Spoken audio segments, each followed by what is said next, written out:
Assalamu alaikum wa rahmatullahi wa barakatuh. Dear student, in the previous two lecture, we had studied some basics of fuel cell. In the first lecture, we restricted our discussion only to the fundamental concepts regarding fuel cell and some classification of the fuel cell.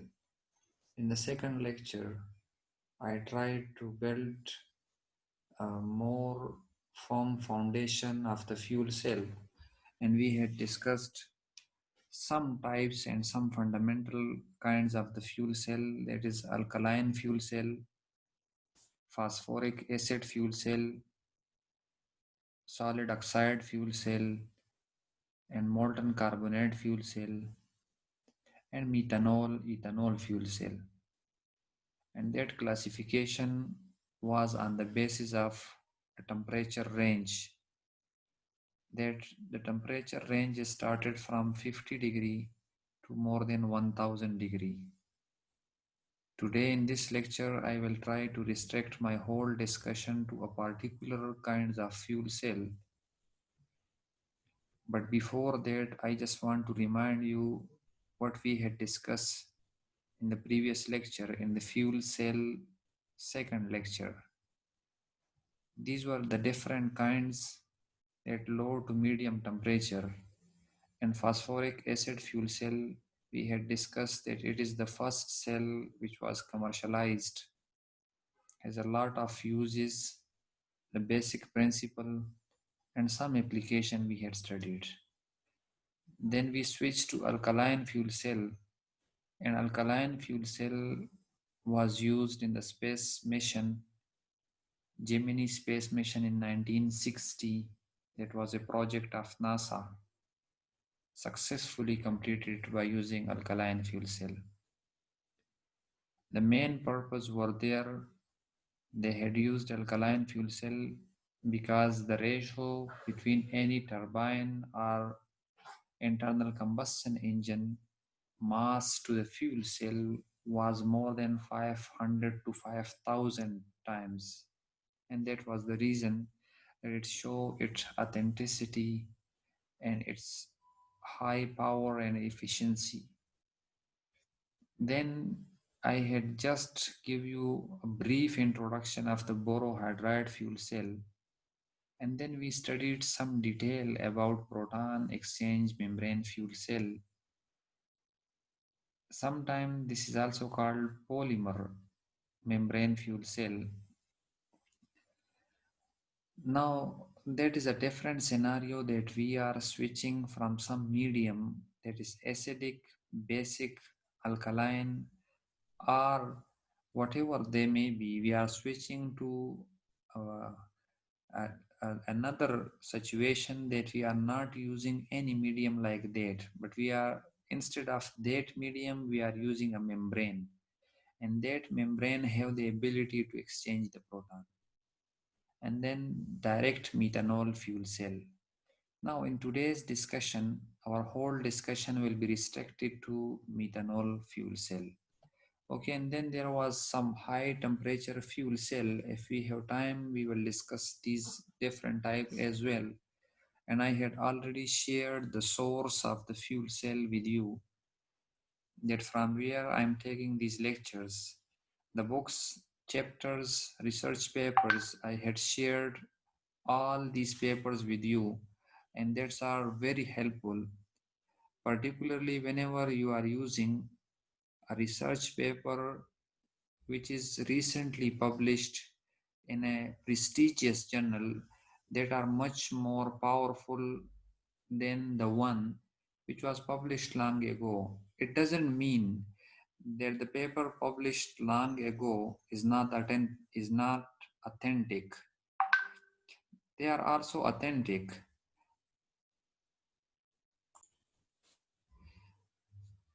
The old papers are also authentic. It doesn't mean that we are not giving them some priority or some preferences. They are authentic as well.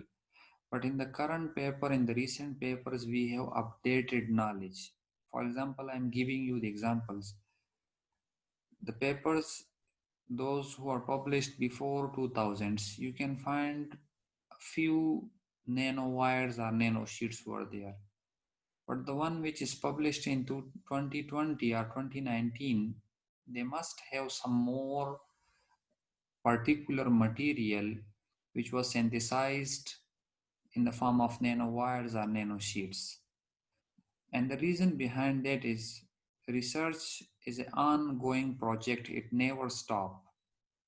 And researchers have devoted themselves to construct and to synthesize some material which are more efficient and they are less toxic, they are cost effective for the technology. And that's the reason that the technological advancement is due to these different kind of researchers. So high temperature fuel cell, if we have time, we will also discuss these, that molten carbonate fuel cell, MCFC, and direct carbon fuel cell, DCFC, and solid oxide fuel cell, SOFC. These are also called high temperature fuel cell. Once again, I want to remind you that the basic principle will remain the same. No matter that we are discussing high temperature, low temperature, or medium temperature fuel cell. Okay, then I had given you a brief introduction to that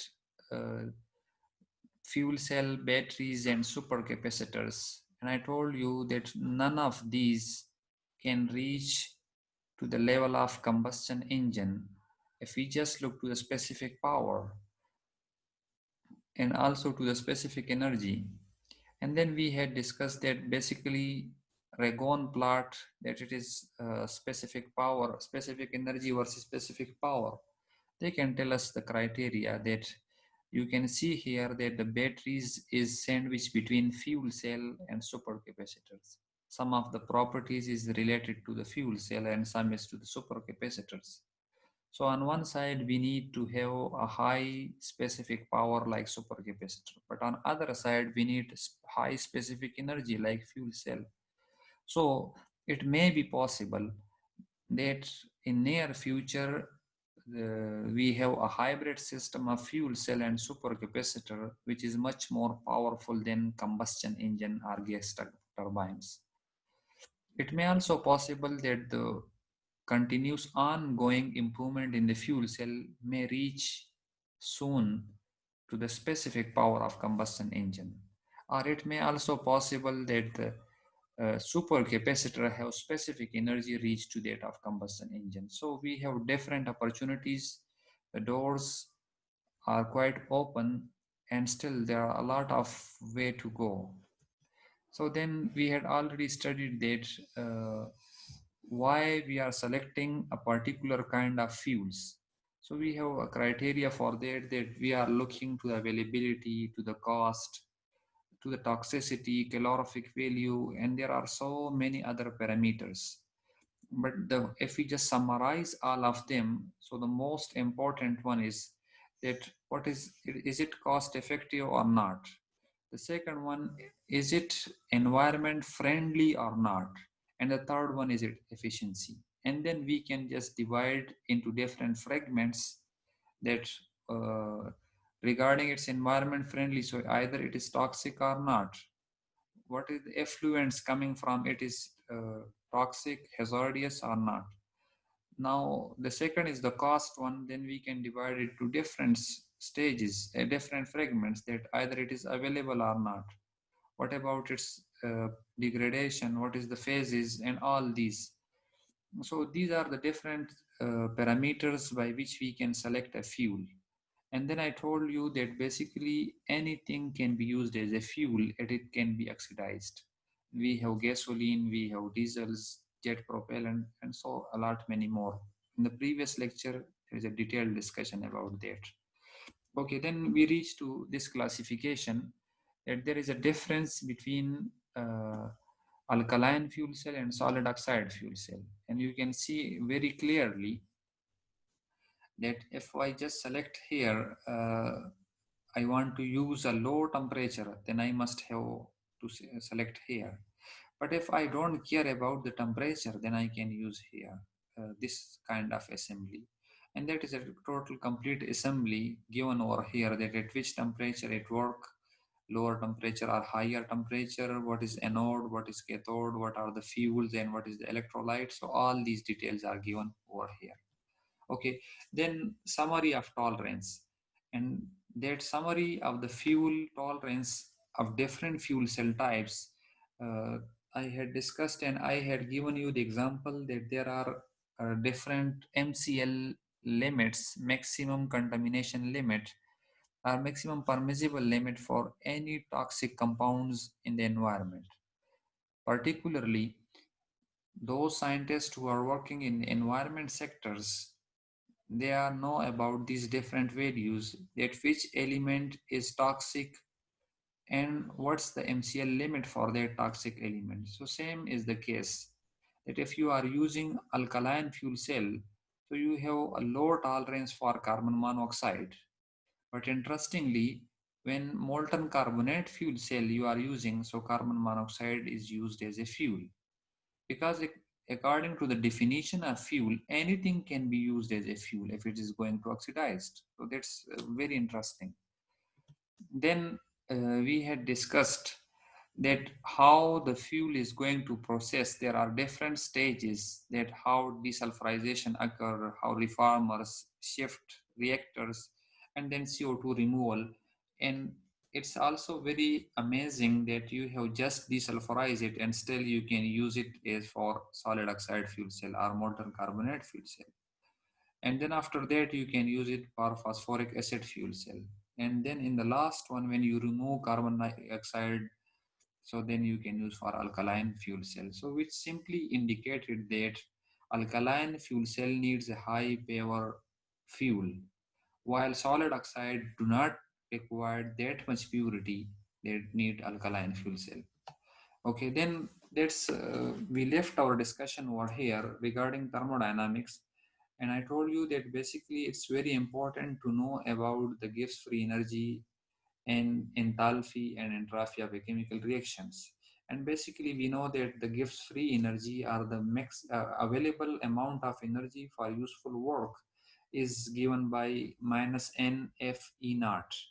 Okay, that we had discussed, where E naught correspond to the thermodynamic cell voltage. Okay, then this is very interesting equation, that basically gives free energy is equal to delta H minus T delta S. Okay, and delta H is the reaction enthalpy and delta S is the entropy.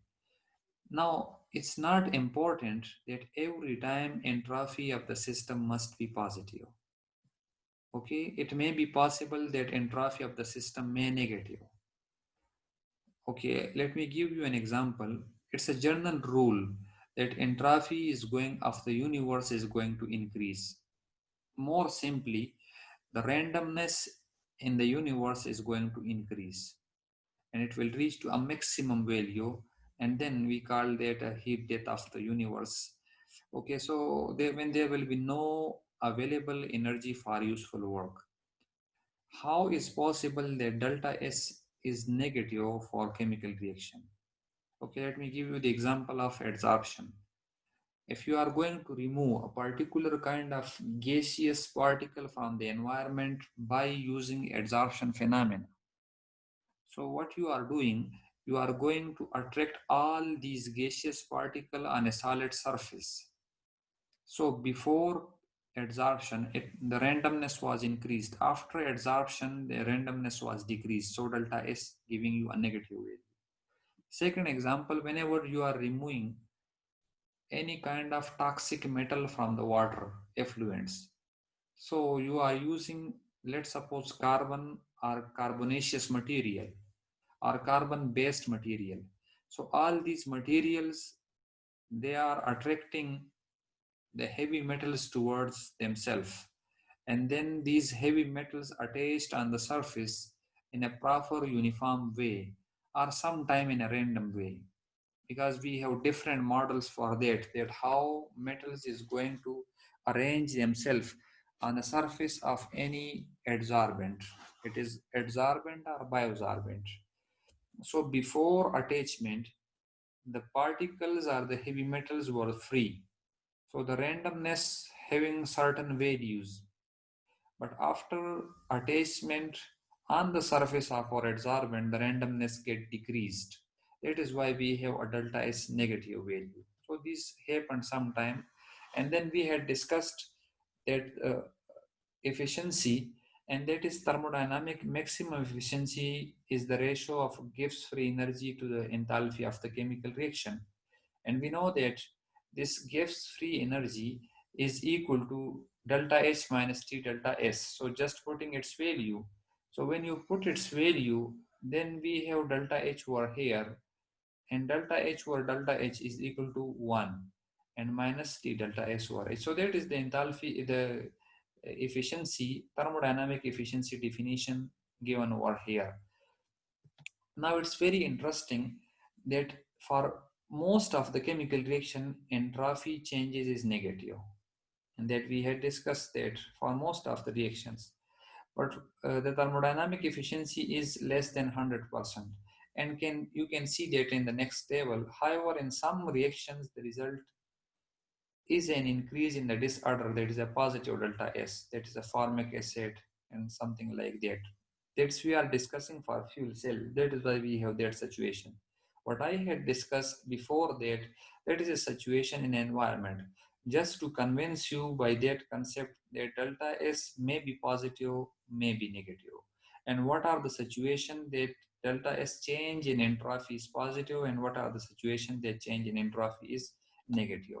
Now, when you look at these values over here, so for all the reactions, it is reaction for hydrogen, methane, methanol, and carbon monoxides, when we are using it. So the chemical reaction you can see here, and for all the efficiency is less than 100%. Maximum efficiency for methanol, and methanol have 97% efficiency. But when we are coming toward the formic acid, then formic acid have 106 efficiency. And why it have 106 efficiency? Now coming back to this equation, when you are going to subtract something and that delta S, you see that in some cases the result increases in disorder. That is increase in, for example, the formic acid. So this going to increased. So when it is going to increase, then we got 106 result. For other one is going to decreased. So that's the reason that we have efficiency positive and efficiency negative. And what is the effect on thermodynamic efficiency? But keep in mind, here we are representing thermodynamic efficiencies. Okay. Now this is a graph you can see here, that efficiency and versus temperature. As we are going in increasing temperature from 100 to 200, we see that for the particular chemical reaction in which we can get the water as a product, the efficiency getting decreased. For that dashed line, you can see here, the efficiency is going to increased as the temperature increased, because the reaction is favored by increasing temperature. And you can also find out some other reason. What are these reasons? Okay. But our today's lecture is starting from this slide. And that is a review paper that I have selected from Nano Energy, which is a prestigious journal. They are publishing a lot of very highly scientific work, which is very refined. So that is a review paper. In this review paper, the author Shia et al. Has focused their concentration on methanol fuel cell. Recent advances in multi-scale design and construction of material for direct methanol fuel cell. Now, methanol fuel cell, the basic construction, we will slowly and gradually study it one by one. What is the basic principle? What is the importance? But keep in mind, there are a lot of review papers, a dozen of review papers. They have discussed the methanol fuel cell, but the perspective of every author is different. Some of the review papers, their focus and their concentration is just on the construction of the fuel cell. That what is the advancement in the fuel cell, and they had started from a certain fixed time to a certain fixed time. For example, from 2000 to 2015. Now, this paper is published in 2019, and that is a recent paper. So what's their focal point, that we will discuss later on. Okay, recent advances. Now they have just used a general term, that advancement in multi-scale design and construction of materials. Now keep in mind, this paper is not going to discuss the construction or the engineering part of our fuel cell, that how you are going to engineer a fuel cell. No, they are not discussing that. What they are going to discuss, they will focus the whole discussion on material, that which kind of material is beneficial and much more powerful, superior for cathodic reaction, and which one is for anodic reaction. So they will just discuss these different kinds of material, and they will started their discussion from a very fine bottom line, that is from 1D nanomaterial, and then they will extend 1D nanomaterial to first they will discuss 1D nanomaterial power metal nanowires, nanowires, nanorods, nanobelts, nanoarrays, and then they will extend this discussion to binary nanowires, nanobelts, and then this discussion will go on to ternary, then quaternary, and they will side by side also discuss that what are the techniques by which we can confirm that this nanowire have the composition of this A, B, and C elements in which percentage. So that's a very interesting paper. That is why I have selected this paper for today's discussion. And I hope that I can compile the whole discussion within this class. If I am unable to complete it, then I will try to extend to the next lecture. Otherwise, I hope that by the whole of Allah Almighty, that I will try to compile and give you a brief discussion about this paper. Okay, if you just go through the abstract, so it's written in a very interesting way. When you have a look just to only this abstract, so they attract you to study this paper. Like, is one of the substitute of power sources with low environmental impact and high energy density is direct methanol fuel cell. Show greater potential in application of portable device, automobiles, and stationary power plants for the easy handling of liquid fuel cells. So in the first line, he just compiled a lot of advantages of the fuel cell. The first one, he just mentioned that they have low environmental impact. So if we are going for some new technological advancement, so our first focal point is that either it is environment friendly or not. So he had mentioned that it is environment friendly. The second one, that either it have energy density, high energy density or low. So it's have high energy density. The third one, is it portable or not? So it's also used for portable device. So he have compiled the whole different and funneling down all the things very in a refined, in a very proper way. Now, challenges hindering the further commercialization rely on different fundamental and engineering aspects, including sluggish methanol electrooxidation, methanol crossing over, cathodic flooding, and Messio noble metal use. Now, that is a very realistic approach, that whenever you are writing an abstract, so if you are clear about its drawbacks, try to clear it in a very comprehensive words, and try to elaborate all the negative points as well. What most of the people do, they do not want to highlight the negative things, just want to highlight the positive, and that's marketing, and that doesn't work in the scientific background. If you are working in a scientific community, so you should have to keep it open each and every points. And you can see here that he very clearly, the author very clearly indicated that this methanol fuel cell have a sluggish electrooxidation. So the first one, the first challenge is and he mentioned very clearly that these are the fundamental problems, and some engineering aspects they need to improve. And these are the cathodic flooding, Messio noble metal use. Still, we are using a platinum in the methanol fuel cell. We need to replace that platinum by using some platinum free metals or metal free fuel cells. Last time in 2019, in case of, if you just remember, the lithium ion batteries, the Nobel Award was given to three different scientists. Among them, one was a Japanese scientist, and he was his whole work, Professor Akira Yoshino Akira. His whole work was focused on carbon-based nanomaterial and carbon-based batteries. So, if you are able to use such a material where there is no metal, so that's wonderful. So that is why he just mentioned very clearly that the massive use of noble metal is one of the drawbacks. So what he is going to do here in this review, the strategies addressing these issues reported in the recent years are focused on the discussion of their advantages in the material and structural designing, with emphasis on catalyst, membrane, electrode architecture, and flow field in multi-scale considerations.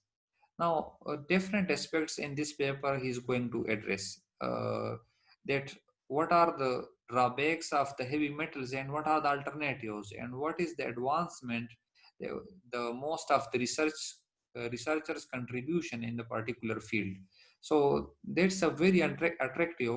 Why I have taken a lot of time on that abstract. The reason behind that is if you are going to write any abstract of your research paper, so try to follow this pattern, and that's really a very attractive and a very standard pattern.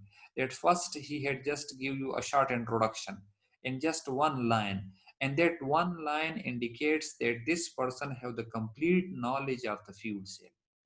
The second line that he is also well aware from all the problems of the fuel cells.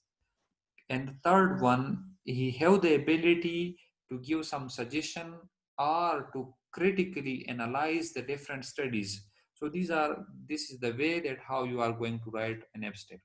Now, okay, direct methanol fuel cell, the most promising power substitute for what? Now, why this is the most promising? Because it's for portable devices.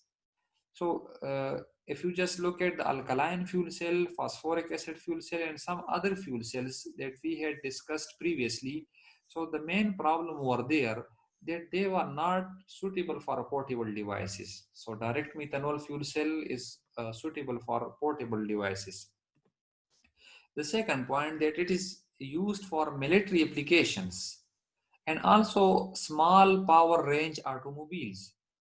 Now, it's very interesting that whenever some energy sources are portable and they can be used in automobiles, so it's very interesting that it can be commercialized very easily because it already cover what are the needs of the day. So if they are easily going to cover the needs, then there is no problem in commercialization of this fuel cell. Now the problem, one of the main and the major problem is power density. And power density of the direct methanol fuel cell is one order of magnitude inferior to that of polymer electrolyte membrane fuel cell. Now you should keep in mind that if you are going to compare the power density of methanol fuel cell and polymer electrolyte membrane fuel cell, so polymer electrolyte membrane have much more power density than methanol fuel cell. Fed with hydrogen. Now, the merits of liquid methanol fuel cell, what are the merits? They are, you can easily store methanol, you can easily deliver it. And refueling a methanol fuel cell, a powerful competitor, uh, make this methanol fuel cell a powerful competitor in a suitable in a sustainable energy conversion and storage devices. So in the previous discussion we had already discussed that which kind of fuel we can select and what are the selection criteria. So one was that you can easily store that or not. So any fuel that you can easily store is one of the best fuel. Now there is no problems of blasting. For example, if you are compressing gases and your cylinder do not have the ability just to retain all the gases inside there, so of course there must be a blast. So gaseous storage of gaseous fuel is dangerous as compared to that of liquid one.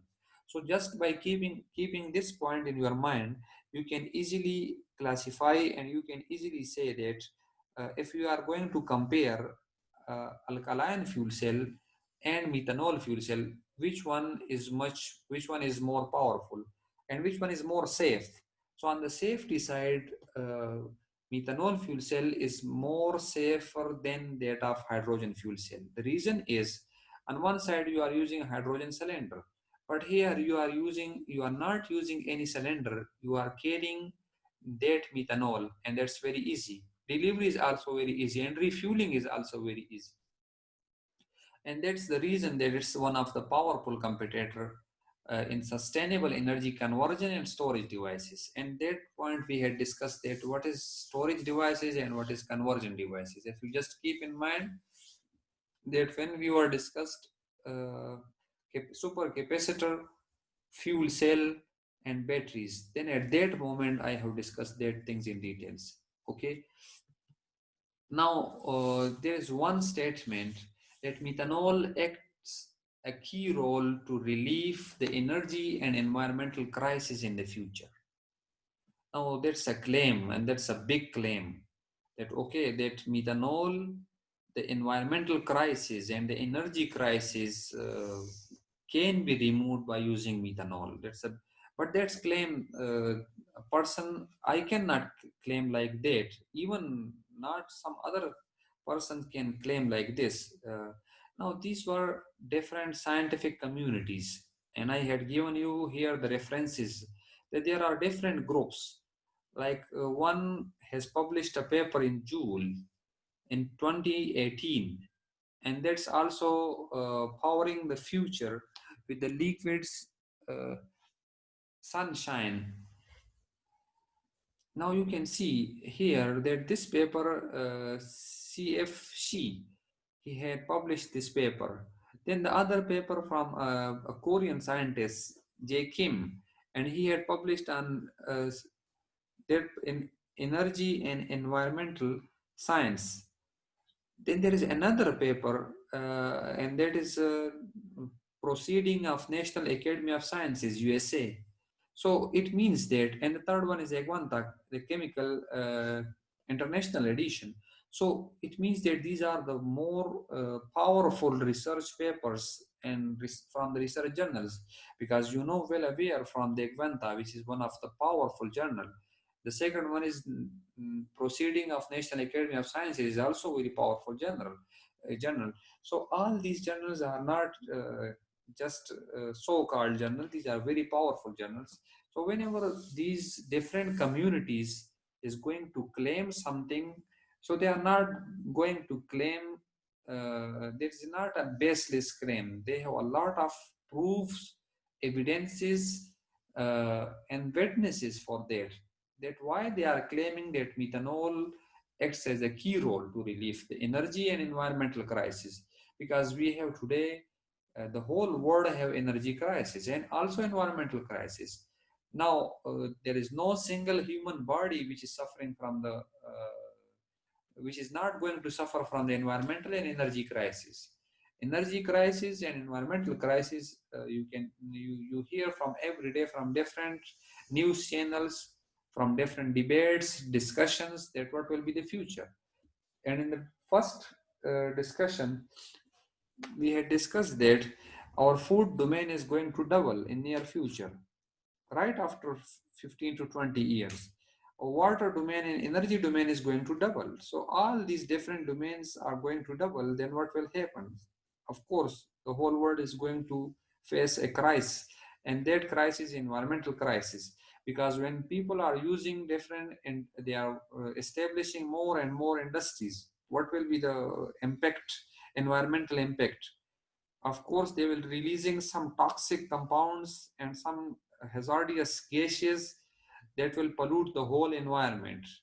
And the second one, they will use a huge amount of energy, which will lead to the whole energy crisis.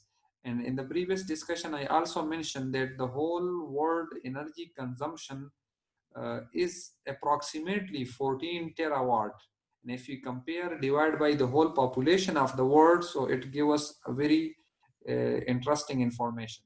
So when they are going to claim that, then why they are going to claim that? What are the proofs? Okay, so slowly and gradually discuss one by one.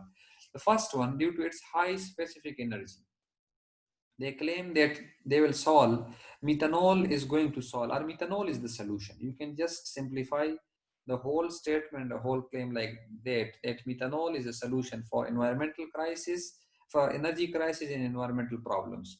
Why? Because it has specific energy, high specific energy. And that is for pure methanol. Okay, that is 6,000, the value which is given over here. For pure methanol. That's not for someone which contains some other impurities as well. And that is for direct methanol fuel cell. And that's outstanding commercialization potential have been realized in a wide range of direct methanol fuel cell system, such as backup power for laptop, single soldier power, four forklift power, unmanned aerial vehicle power, and stationary power plants. And all of these things, you know better about these, that what is forklift power, that's going to lift the different vehicles which are placed on the wrong sides, roadsides, on the wrong places on the roadsides. Then the forklift power, they came and just the police came and lifted, and just they sometimes give them a punishment, a penalty for some money, and sometimes okay. And what is the meant by unmanned aerial vehicle power? Basically, this is any aeroplanes or any sort of that kind of vehicles, aerial vehicles without a human being. Like the famous things, name and famous things and famous name for that is a drone. The drone without a human beings. That is a completely controlled by a remote system or satellite system or by any technological system. But basically, the basic theme over here is that there is no man or there is no human beings who are there inside that plane or inside that vehicle. So basically, methanol fuel cell is a powerful source, and they are used for laptops and for soldier, single soldier uh, power and forklift and unmanned air vehicles. Now, the fundamental principle of direct methanol fuel cell is based on electrochemical reaction of methanol and oxygen in anode and cathode respectively. And if you remember, so it's quite interesting that on one side we are using methanol, on other side we are using oxygen. And I told you that this methanol is used as a fuel, while this oxygen is used as an oxidant. Okay, so this methanol is used on the anode and this oxygen is on the cathode. And the basic principle is again the same, that on one side methanol is coming, another side oxygen is coming. What's the result? So okay, let's just show. Basically, that is the chemical reaction which is happening at anode and cathode. And what's the overall reaction? On anode, when methanol is coming, so there is also water molecules over there. So it combines with the water molecule, releasing carbon dioxide and give proton plus electron. So that is a methanol oxidation in the presence of water molecule.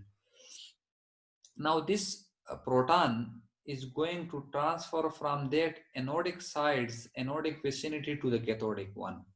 And this electron is going through external circuit. Now what happened to that proton whenever it goes to the cathodic side? So I told you that on the cathodic side, oxygen is coming. Now oxygen comes and combine with that proton in the presence of that electron which is coming through external circuit and give us a water.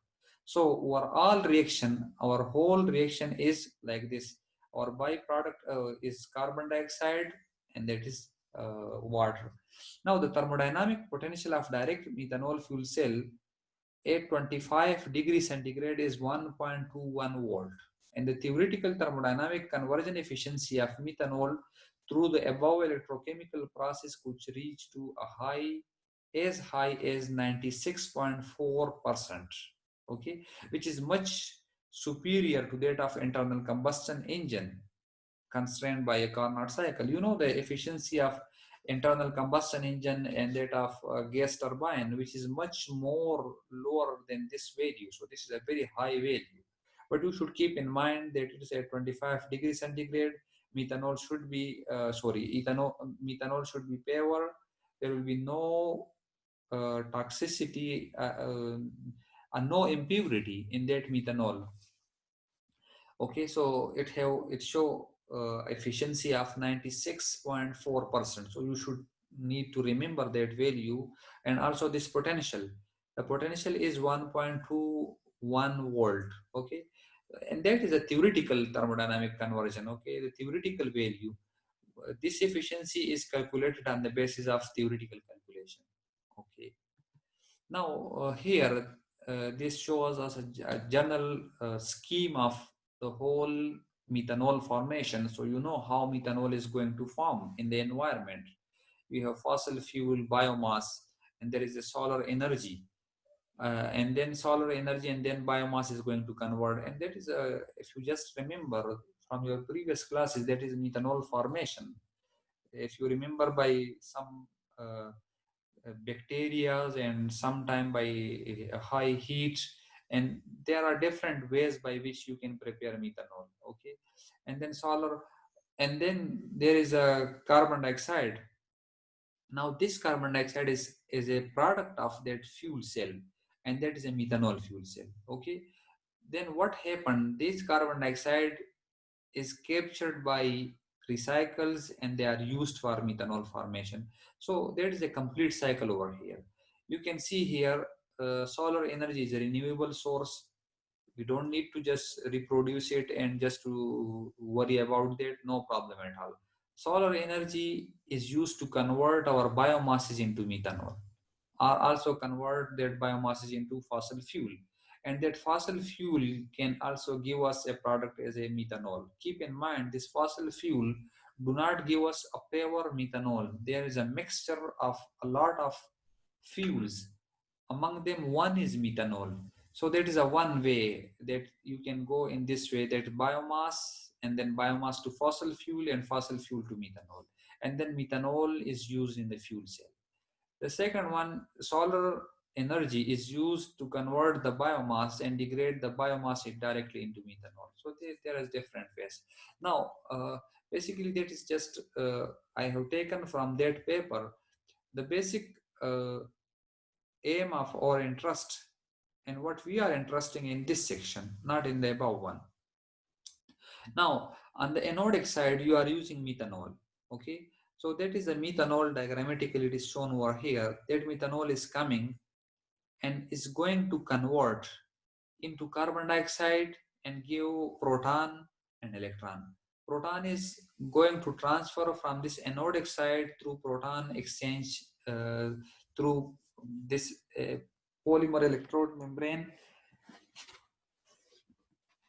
Sorry, that is a proton exchange membrane which is going to exchange this proton from anodic side to the cathodic side. So the proton exchange membrane function is to transfer this proton from anodic side to the cathodic side.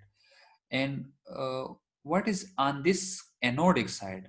So basically on the anodic side, we have some material, some catalyst, and that catalyst, this is a figure given over here.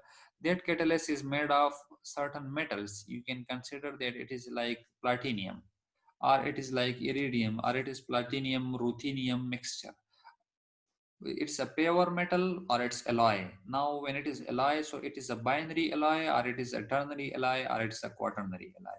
Okay, depends upon on the requirement, but I told you that in most of the cases we don't have enough problem on the anodic side, we have problem on the cathodic side. Later on we will discuss in this particular methanol fuel cell that either we have problem over here or not. So here you had it's given that it's like this kind of structure, our catalyst.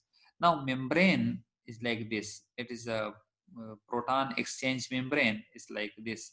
So it's a porous membrane uh, which contains which have the ability to transfer this proton from one side to another. And that is also the electrodic material which is loaded on the carbon. So these are, and that is a complete structure over here. There is a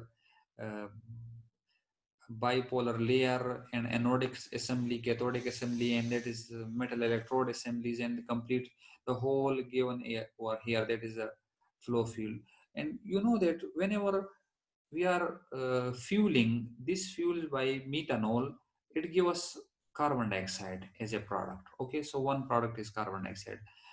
On this side, on the cathodic side, we are giving it oxygen, and that oxygen is going to convert into water. So water is another product. So we have two kinds of product, carbon dioxide and that is water. And that carbon dioxide is again used, captured and used for preparation of methanol. So that is a complete recyclable process. Now here in this paper, we will discuss a material for this electrode, that is anode, and the material for cathode. The different research and different improvements which is already done in that side, anodic side and then cathodic side. And keep in mind that cathodic and anodic side is not simple assembly that you can take a pure metal and use it directly. No, that's a, because they need a porous material also, and that porous material have the ability that you can just to pass this carbon dioxide, and the methanol came in contact with all the active sites. So when the material is porous in nature, its activity is very high, and when it is a pure solid, compact solid, then the activity is very low. The reason behind that is, in compact solid, the area of contact of our fuel to that active side is quite less as compared to that one which is porous in nature.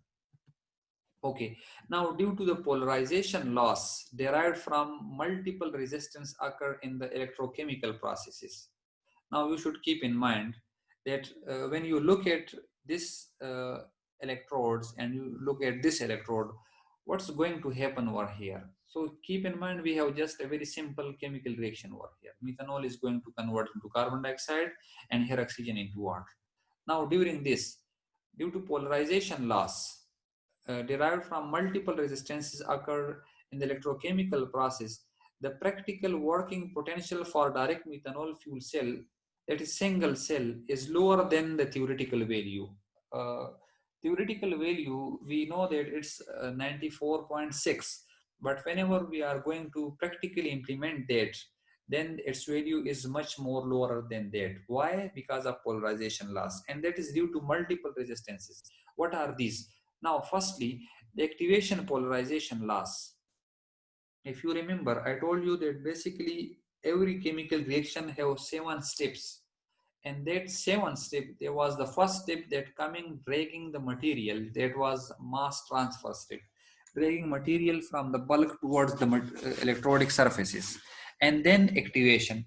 Now that activation polarization loss, ascribing the sluggish kinetics of the electrochemical reaction, is one major factor that declines the cell voltage. Okay, why the cell voltage is going to decline?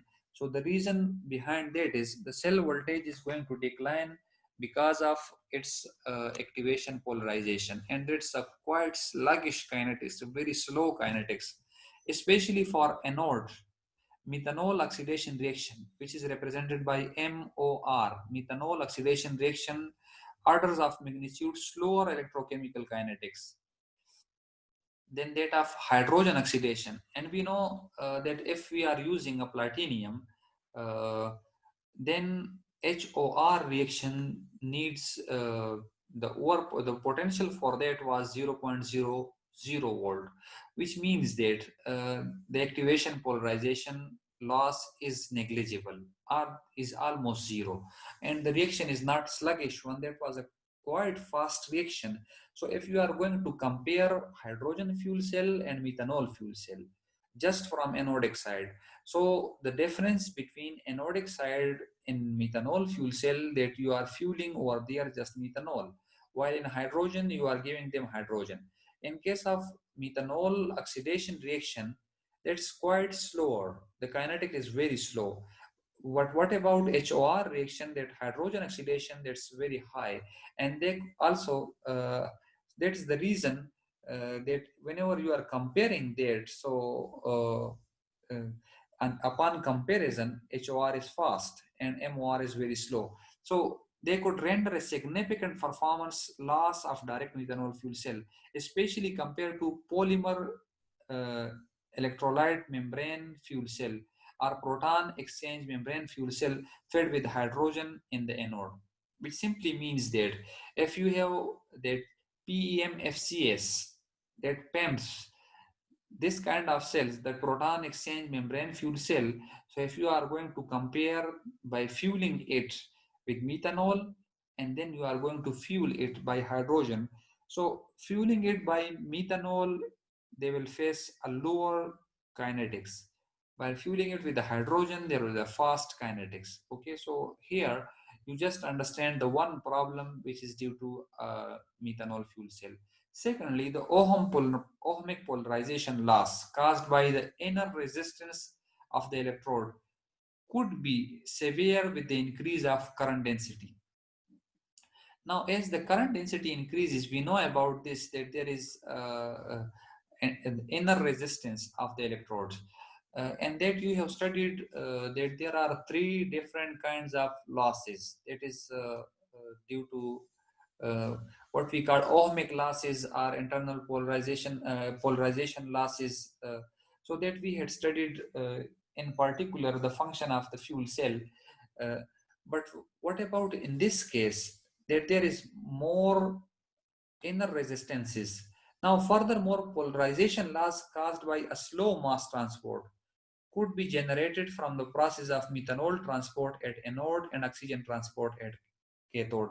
Now, what does it mean? That if there is a polarization loss, so basically why there is a polarization loss?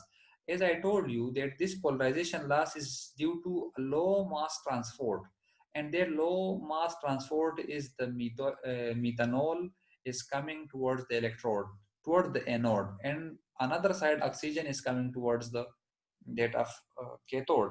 Now it's quite convincing that if you are going to compare a gaseous fuel and then a liquid fuel and then uh, compare its mass transport, so which one can move with a faster speed? So it's very easy and very interesting that the mass transport of that of gaseous fuel is much more powerful than that of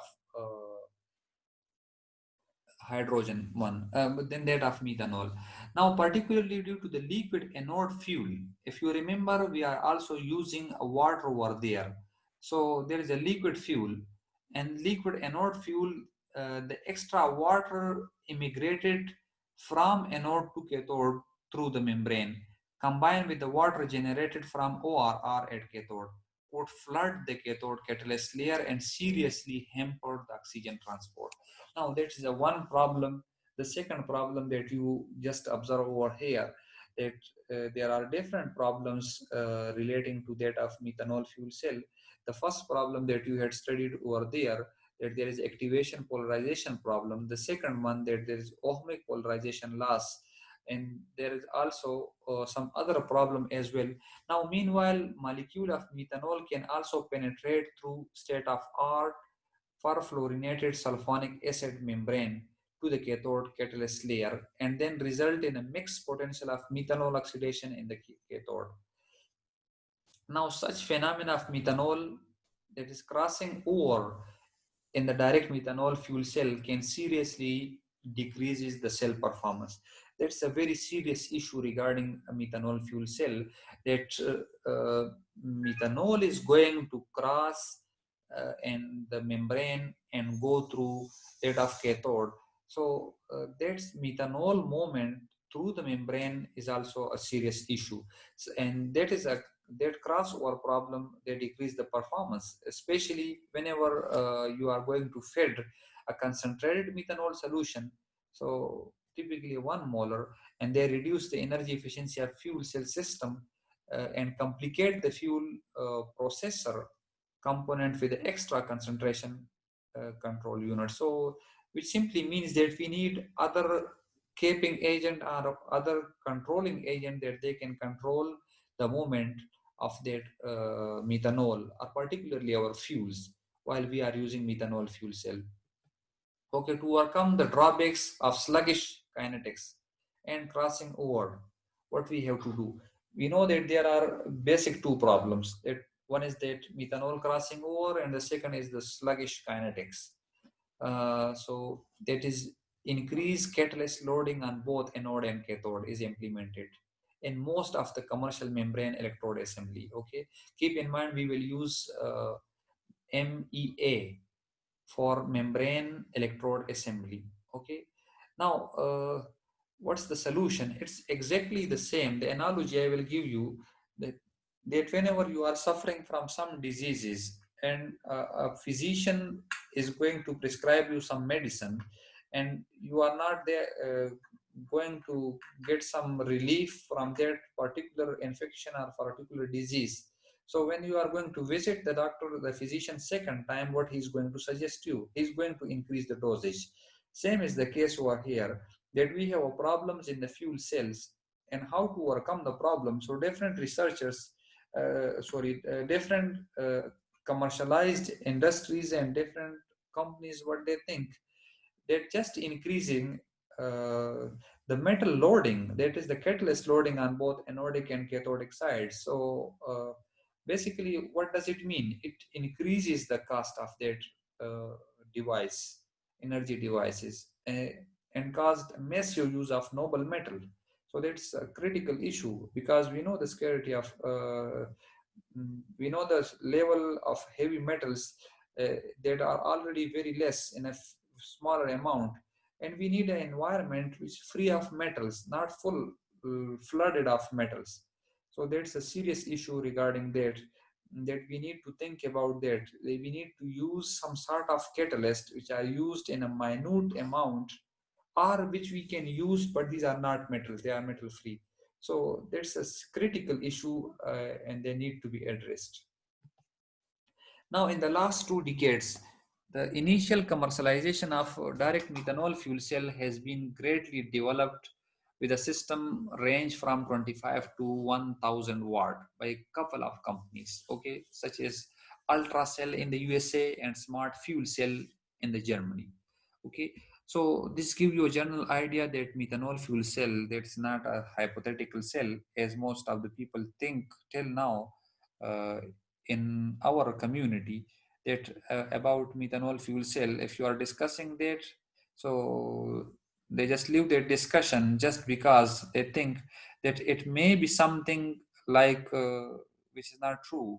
So you can see here, and this is a 2019 paper, and maybe most of you have updated knowledge regarding methanol fuel cell, that there are different companies. So the most famous one is that is Ultracell of the USA and Smart Fuel Cell SFC of the Germany.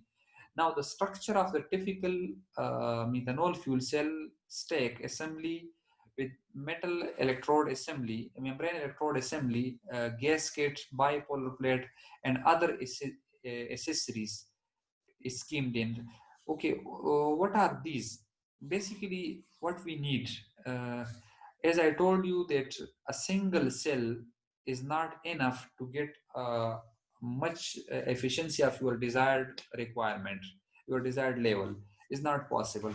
So what you have to do, you have to make stacks of that fuel cells, and that stack of fuel cell needs some bipolar plates as well, that on one side it connect one of the cell and another side it connect another cell.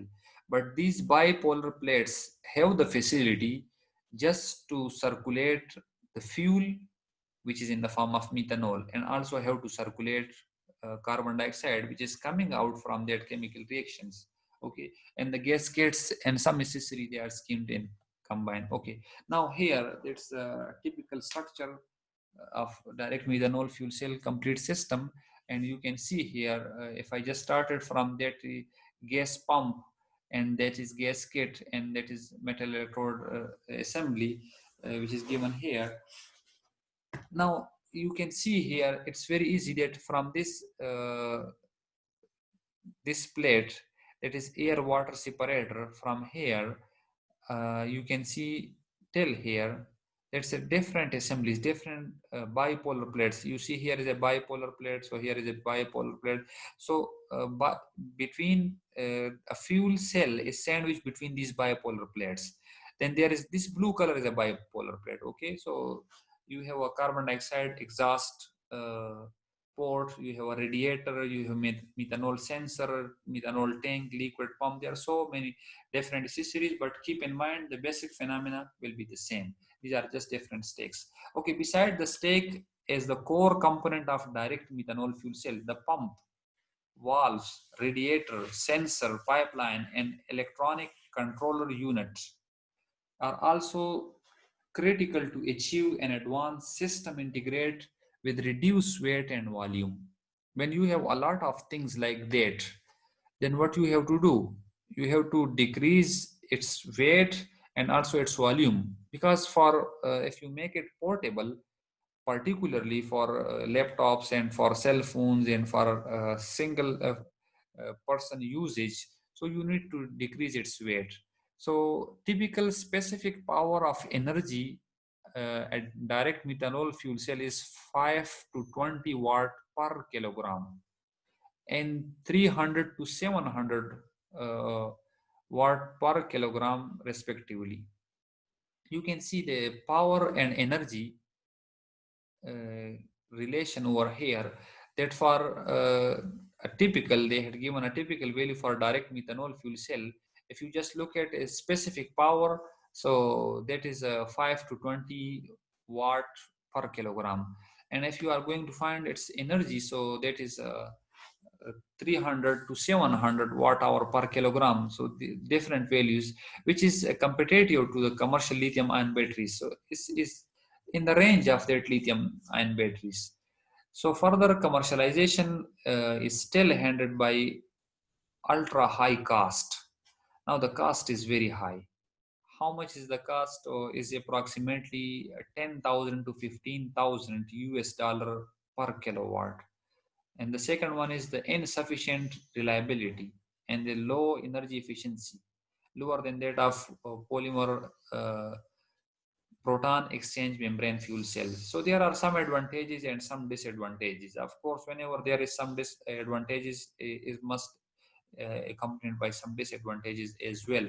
There is no perfection at all in this world, and that's the reason that you can see that whenever we are discussing any sort of energy devices, storage devices, energy conversion devices, so there are some advantages while there are also accompanied by certain disadvantages as well. Now, okay, development in the material. Uh, why there is a development in the material? Because for improved performance, because we know that the performance we have today can be improved to a level that it be a best competitor for internal combustion engine. And then durability and cost, which is the basic issue overall. These are the essential strategies. Okay, the material design and constructions defined in a large range of dimension and need different principle and approaches to demonstrate. Now these material design and material construction can be addressed in different ways and different classification, because you can just address these issues in different ways. Particularly researchers of catalytic mechanism and catalyst design could be focused on sub nano and nanometer scales. We are always focusing that whenever we are going downsizing, efficiency automatically increases. And the second point over there, the use of the heavy metal, particularly the noble metal, is also decreased. And the third one, the cost is also going to decrease, because if you are going to use some material on large scale and you are going to fabricate on nano range, then you just fabricate your material by atomic layer coating, or then you can use your material much more less as you are using in the bulk. So you have different ways.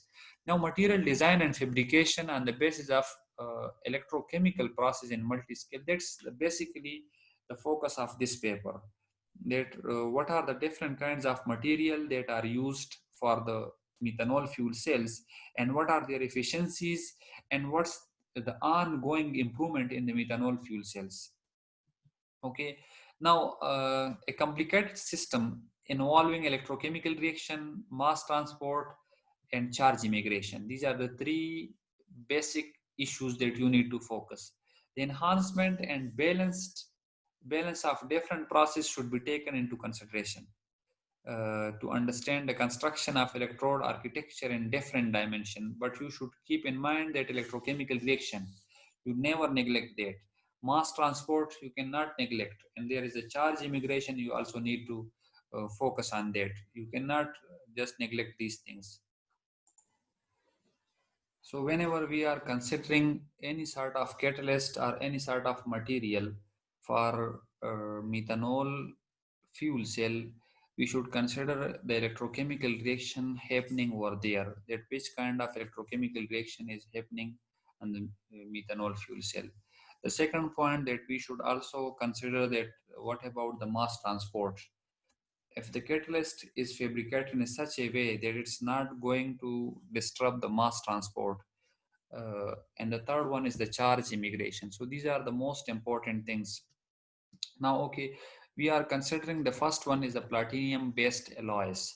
Why we are considering platinum based alloys? The reason behind that is if we just make synthesize platinum on the nanoscale or sub nanoscale, then it's one of the best catalysts till now for that methanol fuel cell, because we know that we have a certain kind of losses, that is ohmic losses, polarization losses by that.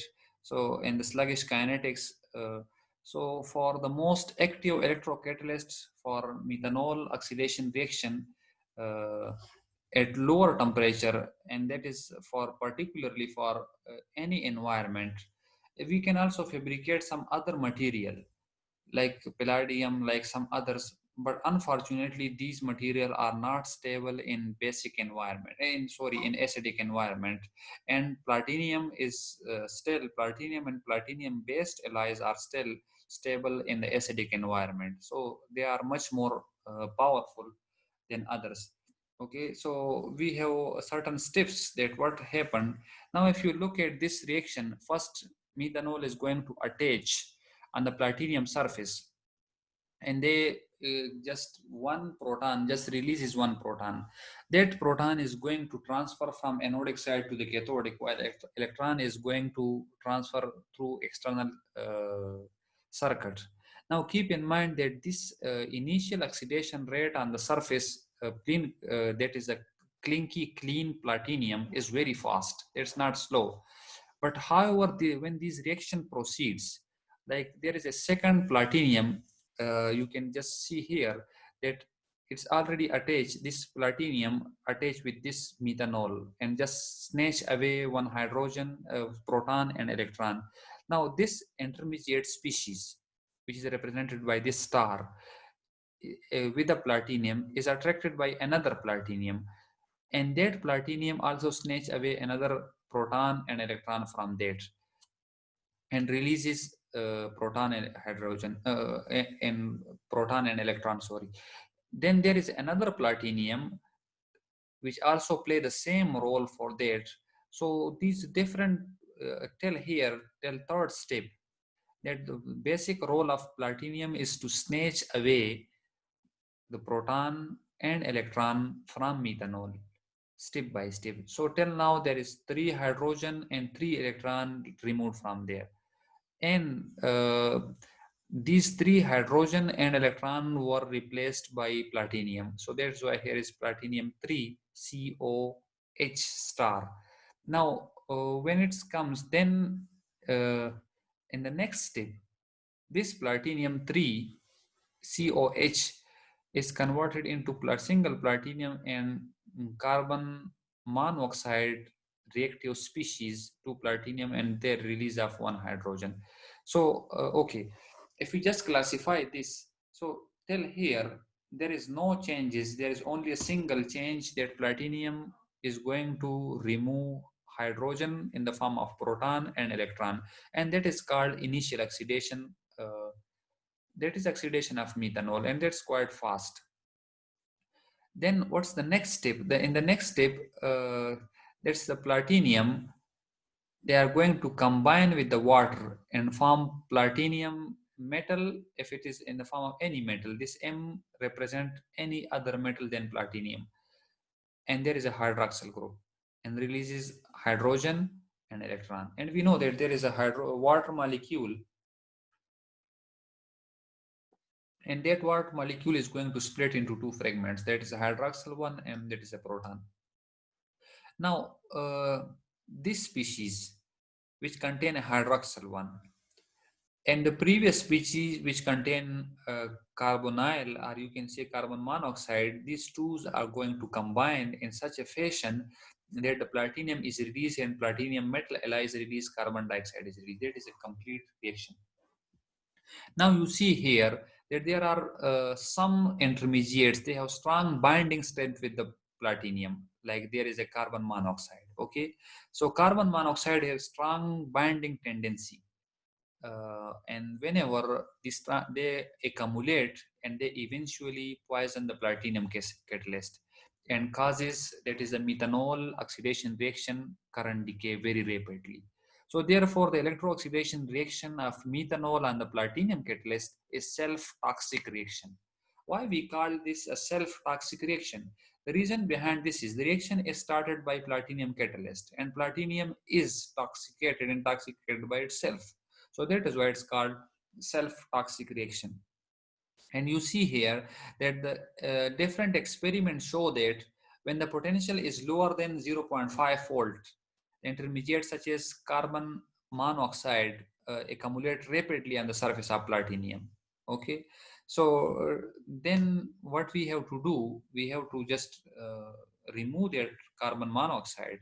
So on one side, the initial oxidation, methanol oxidation is very fast, but after some time it create a problem like that. That is we call auto poisoning of the catalyst. So they are going to self-toxic or auto-toxic reaction. So this self-toxic reaction is one of the basic drawbacks. Now, how to check that? So techniques such as infrared diffuse reflectance spectra used to detect various intermediate products, because it's a very serious issue. Sometimes you may ask the question that how do we know that there is an intermediate over here? How do we know this intermediate is converted? So basically we can easily study that by in situ study. And there are different techniques. One of them is infrared diffuse reflectance spectra, by which we can detect various intermediates. So that's the stepwise study of that. Now, addition to the above mentioned methanol, there is a partial decomposition product. And we know that we have like intermediate products, this one, we have intermediate products, carbon monoxide adsorb, formaldehyde, formic acid, methyl formate are also possible to be present on the basis of different catalysts and different reactions. And they can yield up to even 30%. Okay, which simply means that here we are not restricted only to one kind of intermediate. There are different intermediates and different products. There are different researchers that they believe that methanol can directly form carbon dioxide, or through the formation of intermediate carbon monoxide. That is parallel reaction and continuous reaction exists simultaneously. This author also found that the presence of less than one single layer of carbon monoxide does not affect electrooxidation of methanol to form carbon dioxide. Okay, so there is also some controversy in the presentation, and that controversy is that sometimes we can understand or we can observe from one research papers that carbon monoxide is self-toxic for platinum. Okay, but uh, this author found that carbon monoxide does not affect electrooxidation. Even a single layer, less than a single, if it is a presence in less than a single layer, there's no problem at all. So there are different sites of information that you will get from here, and all of them are totally based on the experimental basis. Now, the experimental results show that the amount of carbon dioxide generated without passing through carbon monoxide pathway reaches to 80% of the total carbon dioxide production. So The author further point out that the intermediates HCO and HCO adsorbed atomic ratio 1 is the most important adsorbent on the surface of crystals. So he just mentioned that this is the most important products. When the intermediate product is assumed to be the main adsorbed species, the values of carbon dioxide yielded from theoretical calculation and experimental fit fail. And this hypothesis does not match the result of many in situ infrared experiments, which identify that carbon monoxide as a primary adsorbed intermediate. So, but however, this at least indicates that carbon monoxide is not the only intermediate species. So there are different ideas and different findings of different researchers. Even they are focusing on different sides. So that is why there are some differences in the results, but still they have proved their results. Now, what about the reactivity uh, and degree of cell toxication of methanol oxidation reaction on platinum catalyst depends not only on the potential but also on the crystal plane of the catalyst. Okay, so it's not only depends upon on the potential, but it also depends on something more, that is crystal plane. And that's a claim made by one of the paper that is published in 1981. That is why I focus in the start and I take a lot of time in discussing that we cannot neglect the importance of the papers published long ago. The reason behind that, they give us some firm foundation. So what are the advantages of the recent paper? So recent paper give us updated knowledge and the modern research, ongoing research. So they also mentioned that this paper, J. Cleverer, they mentioned that crystal plane is important. Now, what's crystal plane? Okay, let me give you a quick look to that crystal plane. Of course, that's not the part of discussion of this class, but most of the students, they got confused by that. So that is why I just want to take a few moments, not more than 5-6 minutes. That's a Miller indices. Now, Miller indices used to mention direction and planes in a lattice crystal. Okay. Uh, like I'm just, they have very simple rules for that.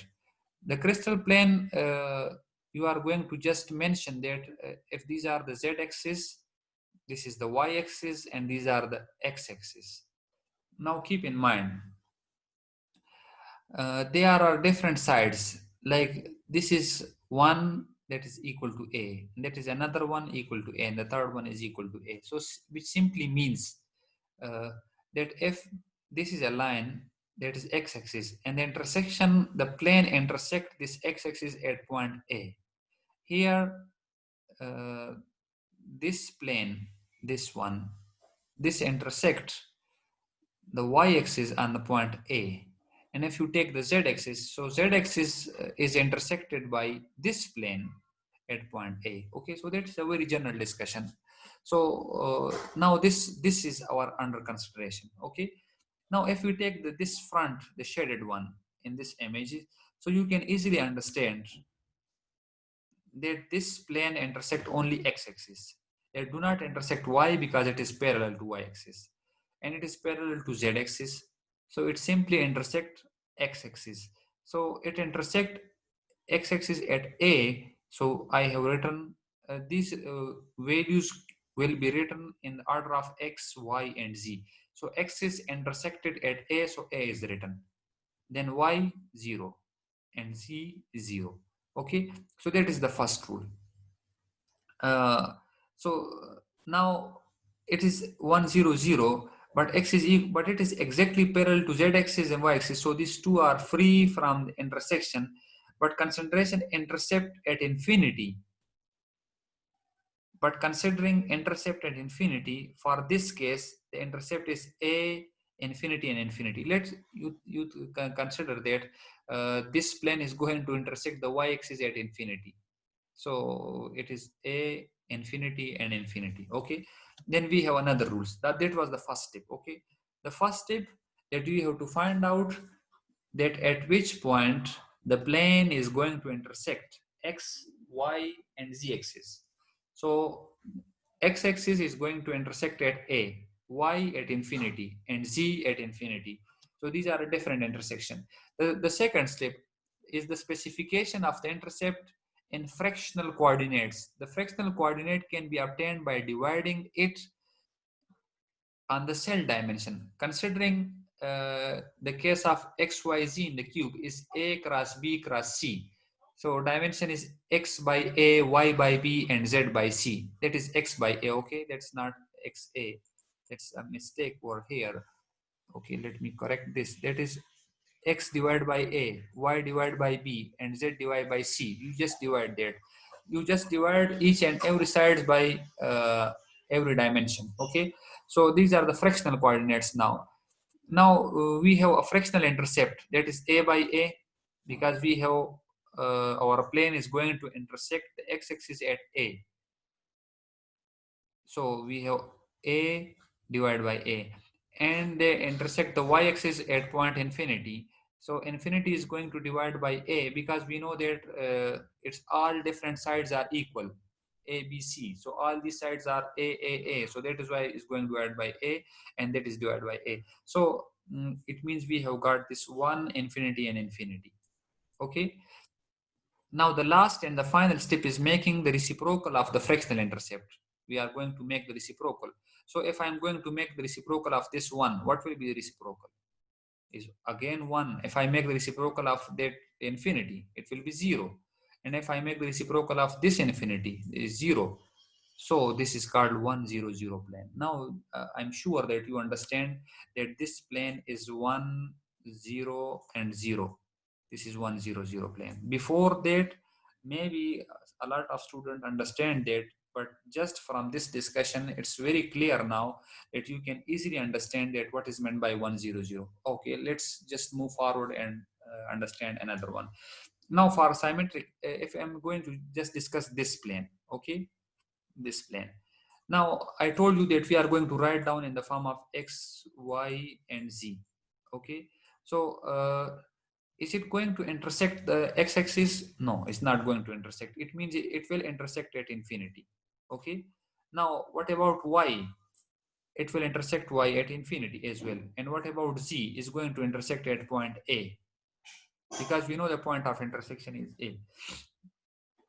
Now that was the first step, if you just remember. So the second step is the specification of the intercept, just divide by. Now we are going to divide this by a, infinity by a, and this by a, and this by a. Okay, so if I just going to divide infinity by a, again I got infinity.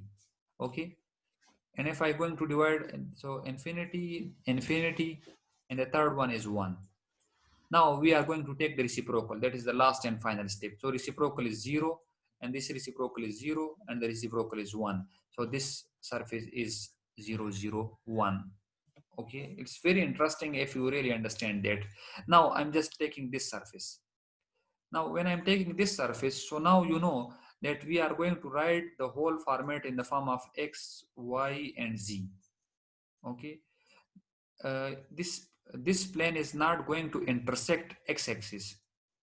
It can intersect at infinity. So that is why I'm writing infinity. Now at y, it's going to intersect at position A. And that is a cubic box, so that is why A, B, and C, all these distances are same. What about Z? So it's also parallel, so I'm just considering that it's infinity. The second, it's fractional coordinates, divide by A. That's also divided by A. That is the second step. And this is also divided by A. Okay. So now when I am dividing this, the result is infinity, and this result is 1, and this is again infinity. And then I take reciprocal of that. So when I take reciprocal, so it is 0, and that is 1, and that is 0. And that is the reason that we have 0, 1, 0. So now if anybody asks you that what is meant by 1, 0, 0 plane, so I'm sure that you can easily understand that. If anybody asks you about 001 plane, so that you should keep in mind that it's come automatically in your mind that this is 001 plane. And if anybody is talking about 010 plane, so it means that he's talking about this plane. Okay, now let's talk about 1 1 0. What is meant by 1 1 0? And 1 1 1 and 2 1 0. So these are the different graphical representation. Just for your understanding, it's quite easy. These are the different steps you can see here. Now this plane, the shaded plane, you can see here, it also intersect x-axis at A, at position A, this point, and it also intersect at point A. If there is a value specific given to you, then you can use that value. But I have considered this is a cube, and that cube, the plane is going to intersect at x-axis at A and y at A. If it's going to intersect at Z is also A, which simply means that the distance from the origin to the x-axis is equal to A, to the y-axis equal to A, to the z-axis equal to A. So that is why I consider that. Now, what about the intercept? Now, first I would write the x-intercept. So that is A. About y-intercept, that is also A. What about z? So it is parallel to the z-intercept.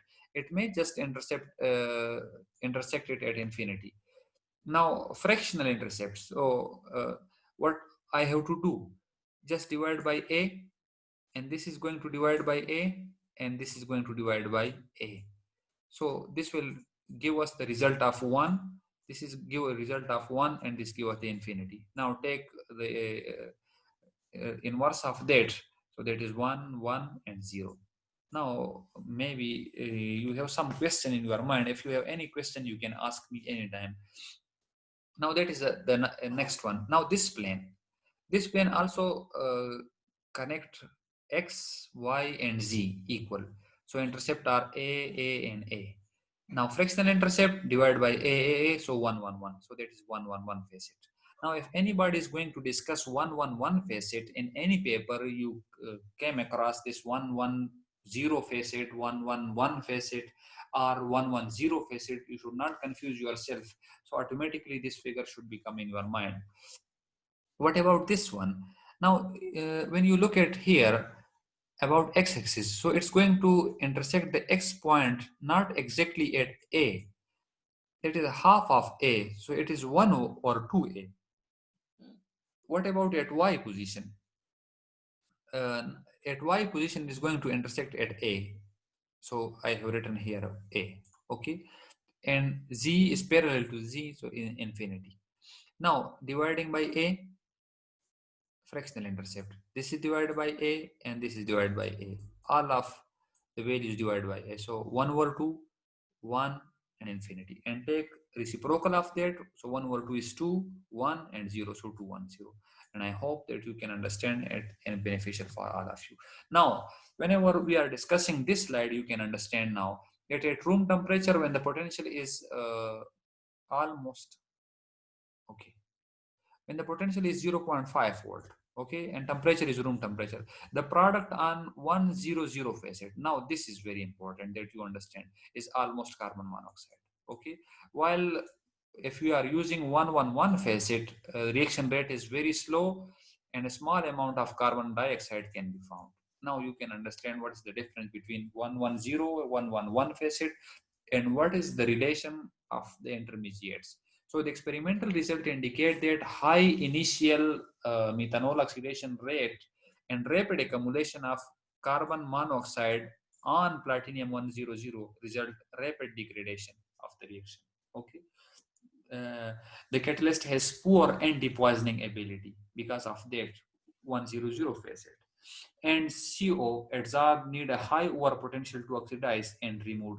On the other hand, MOR rate on platinum 111 is lower but stable. Okay, so on one side the rate is fast but not stable. On other side the rate is lower but that's a stable, and its anti-poisoning ability that is a much stronger than that of platinum. So the crystal structure of the catalyst is an important factor. Now you understand that this different facet is very important for a particular and high selectivity. If you remember, when we had studied this different discussion about catalysis, so I told you that the most important one is mm, reactivity, selectivity, and the third one is stability for any catalyst. So here in this case, you can understand now for selectivity, you need to consider the different facet of a crystal.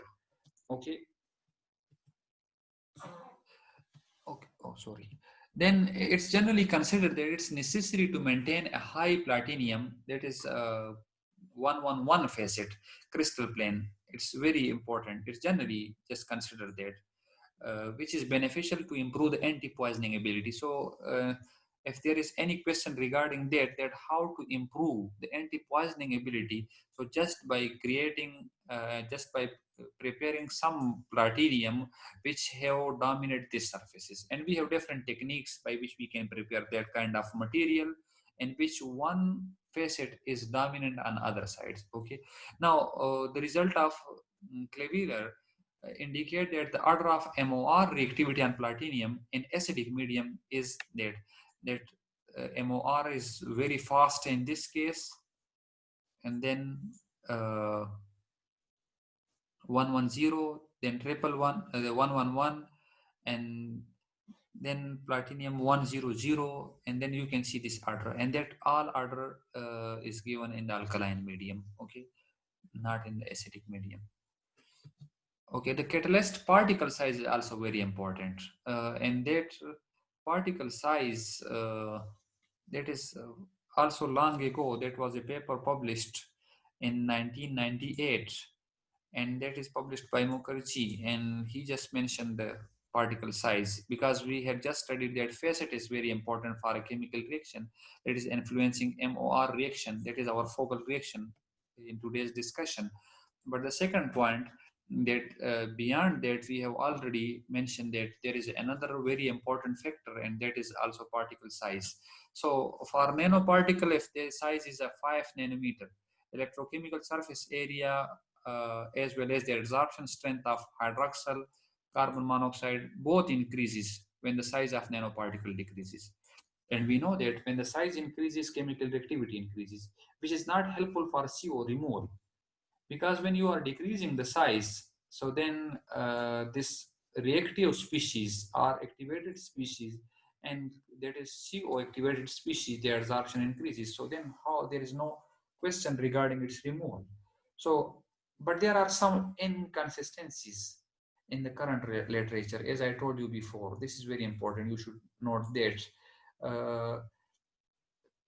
Because some of them, they reported that platinum based catalyst, for example, Watanabe, which is a very famous Japanese researcher, he found no such particle effect in the studies. So it's quite strange. On one side, there is a lot of research papers which shows a particle effect and particle size effect on the chemical reaction, but this researcher found that there is no effect at all.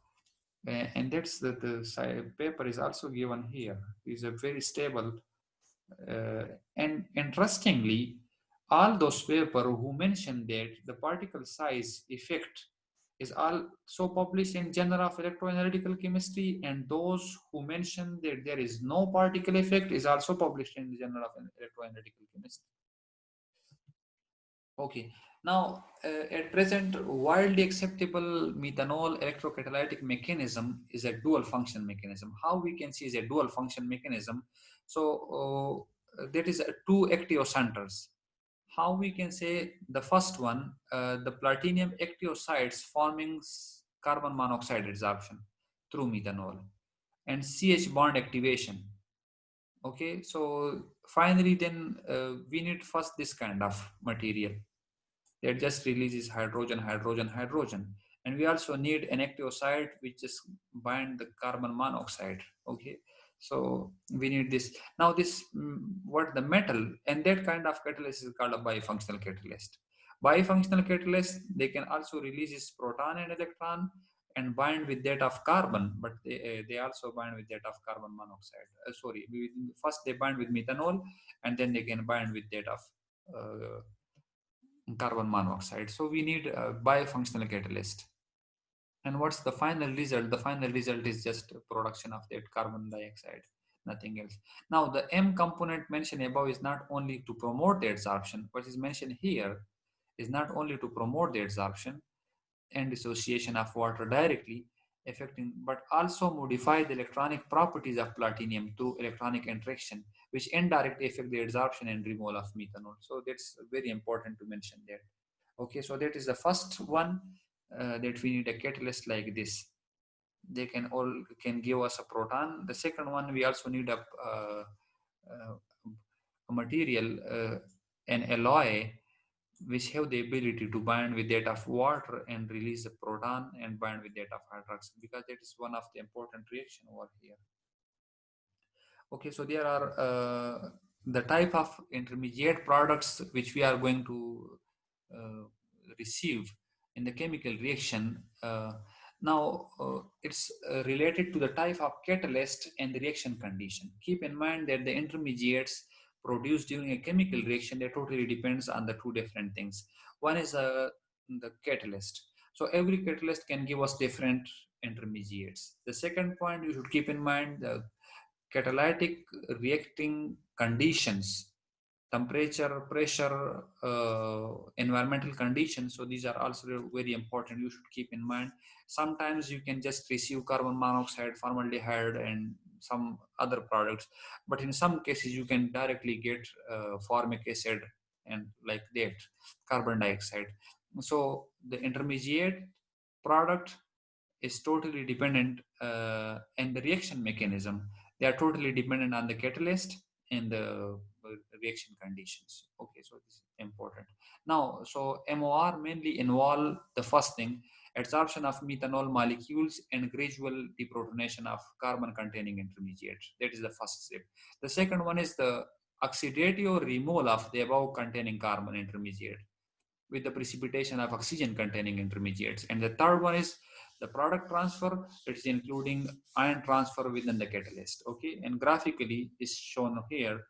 You can see here that this is going to attach on the surface of the catalyst. And then you see it's a uniform distribution over here, and that is intermediate product formation. Second intermediate product formation or the product formation. And then reaction termination, and there is some byproduct formation. So these are the different things. Uh, Now there are one-dimensional architecture nano design. So we had discussed that before, that it's very important to prepare a particular kind of material for electro-oxidation of methanol. Now that's one of the best choice that we can prepare nano wires or nano rods or nano arrays for this MOR chemical reaction. And the reason behind that is because it can boost the chemical kinetics. It may be a platinum group metals alloy based, or it may be a platinum free. It depends upon on the purity, that either we can use a pure material or you can use a binary material. But still, the most important one for that chemical reaction is platinum ruthenium alloy, which is considered to be the most effective one. This one is the most widely effective as anodic catalyst for direct methanol fuel cell. Still, there are a lot of research going on the binary and ternary alloys for enhanced MOR activities, but still it's considered to be, and there are some different papers that I had given over here, cited over here, that they mention that platinum ruthenium is the best catalyst for MOR, and there are some binary and ternary also, they have discussed that in their research papers. Now, one-dimensional nanostructures uh, consist of nanorods, and nanowires, and nanotubes. They are they reported intensively as effective MOR electrocatalyst. In a great number of literature in the recent decades, we know that why they have high activity.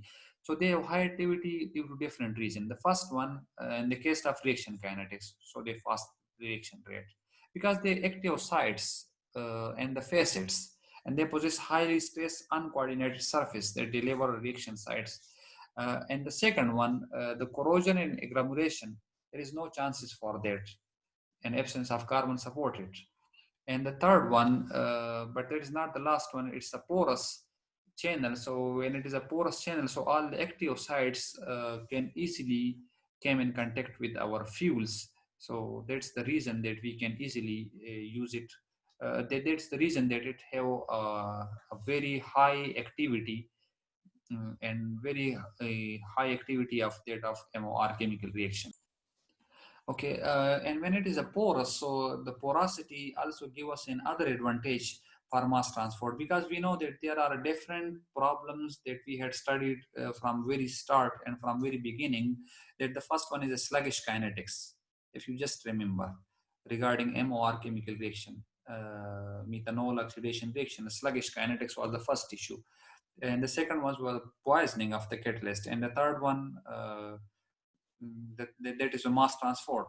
So all these three problems can easily be solved, and there are different researchers that they have published their work. For example, there is a methanol oxidation on platinum based alloys, like here, that is in the figure first. You see that TEM images of ultra thin super long platinum nanowires. What about this P? It is platinum ruthenium nanowires. Now you may ask the question that how we can say these are just uh, wires, how we say these are platinum ruthenium. Okay, and these are platinum palladium nanowires, that is in the C, sorry, here. And what about this D? That is TM, that is elemental mapping. Now elemental mapping can tell you about the percentage and the element uh, which is the constituent of that wires. So there is a platinum, there is a palladium, and there is a ruthenium, and there is a tellurium. So it means that these are quaternary nanowires. Okay, wonderful. That's a really very interesting research. And the last one, that is in the E, that is TMM, is a platinum copper nanotubes. You can see here these are tube-like structures. So there are a lot of ongoing research work. I think I have taken a lot of time. I should stop over here. And if we have time, we should continue from here. Assalamu alaikum wa rahmatullahi wa barakatuh.